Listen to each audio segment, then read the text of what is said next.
I used to work as a radio journalist for 5 years before I got into photography. I felt like I don't I cannot use enough words to express what I'm thinking, what I see.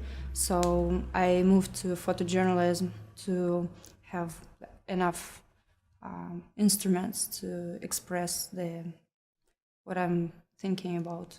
Photography gives you the opportunity to be as close as you want and as you can to the object you are interested in, and to have the excuse to be there and to tell the story as full as you can emotionally and documentally, from all sides. I went to the Moscow Rodchenko Art School of Photography, and it was my start in understanding how it works technically and conceptually. But after I met the master, his name is Alexander Lapin, and he taught me mostly not technical things, but the philosophy of photography through how you look in this world. And he was telling, like, there is no rules in photography, there are only principles. And this is my rule now. I'm mostly about uh, improving myself in means of philosophy and how close I am to this world.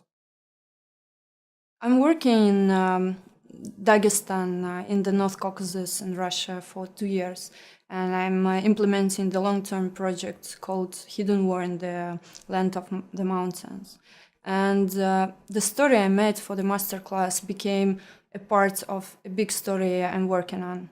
After the end of large-scale military operation in Chechnya 10 years ago, Dagestan became the scene of ongoing insurgency, violence, outbreaks of separatism, and every day we have news about blasts and bombing or shootings in the region. The project I made, it came from the remote area of Dagestan, where people can rely only on themselves. Last time where people saw a journalist there was 20 years ago during the Soviet Union. And a lot of people came up to me without any belief that somebody came to get information about what is going on in the area. And the character Ramazan, who used to be a policeman and who is conducting some kind of personal war against the evil that exists in the Republic of Dagestan. He told that 2 years ago his 4 friends were killed in the forest by insurgents. After this, I began to follow this story, trying to express through this what is going on in the Caucasus in the whole. They're called forest people because they say that they go to the forest to hide there, to train there, and after to be ready to fight against the governmental authorities. And the forest in that area is like, it means death.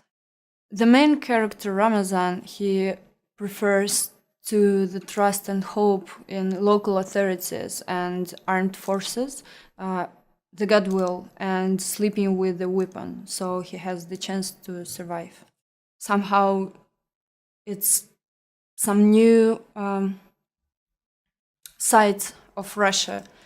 We used to have the war in Chechnya, and after we are used to think that everything is fine in the Caucasus, but still we have a war in the Caucasus, and you cannot say that everything is fine.